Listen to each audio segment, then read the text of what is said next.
আজ সকালে ফরাক্কা থানার নিজস্ব গেস্ট হাউসের উদ্বোধন হয়ে গেল। অতিথি ভবনটির নাম রাখা হয়েছে নিভৃতি ভবন। সুইট নাম্বার 1 তিস্তা নামে এবং সুইট নাম্বার 2 তোরসা নামে।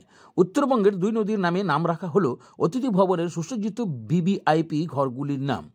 আজ বুধবার এই অতিথি ভবনের উদ্বোধনের অনুষ্ঠানে উপস্থিত ছিলেন Jangipur superintendent of police IPS Shri Anand Roy, সঙ্গে ছিলেন ফরাক্কার এসডিপিও আইপিএস শ্রী রাজপ্রীত সিং, ফরাক্কা থানার আইসি মাননীয় দেবব্রত চক্রবর্তী সহ ফরাক্কা থানার সকল আধিকারিক বৃন্দ। আরও উপস্থিত ছিলেন ফরাক্কার বিধায়ক মনিরুল ইসলাম, বিশিষ্ট চিকিৎসক সজল কুমার পণ্ডিত সহ বহু বিশিষ্ট সুনামধন্য ব্যক্তিবর্গরা। এতদিন পর্যন্ত ফরাক্কা থানায় ছিল না কোনো নিজস্ব অতিথি ভবন। তাছাড়া হঠাৎ করে কোনো উচ্চ পদাধিকারী অফিসার এসে গেলে বুক করতে হতো এনটিপিসির গঙ্গা ভবন, যেখানে প্রচুর পরিমাণে আর্থিক ব্যয় হতো। থানা থেকে দূরে হওয়ায় যোগাযোগের ক্ষেত্রেও ছিল একটা মস্ত বাধা। ফরাক্কা থানার আইসি দেবব্রত চক্রবর্তী মহাশয়ের প্রচেষ্টায় সেই বাধা অনেকটাই দূর হলো বলে অনেকের অভিমত।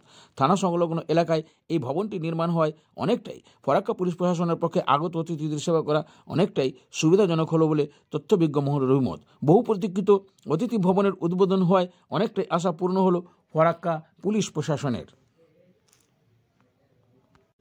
আইপিএস শ্রী আনন্দ রায় পুরো ভবনটি পরিদর্শন করেন এবং ফরাক্কা থানার আইসির যথেষ্ট প্রশংসা করেন।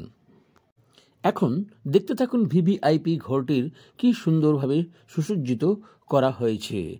ভাবধারা চ্যানেলে আপনাদের সাথে আমি সুহাস, ফরাক্কা থেকে।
ফ্লাওয়ার গার্ডেন করলে আরো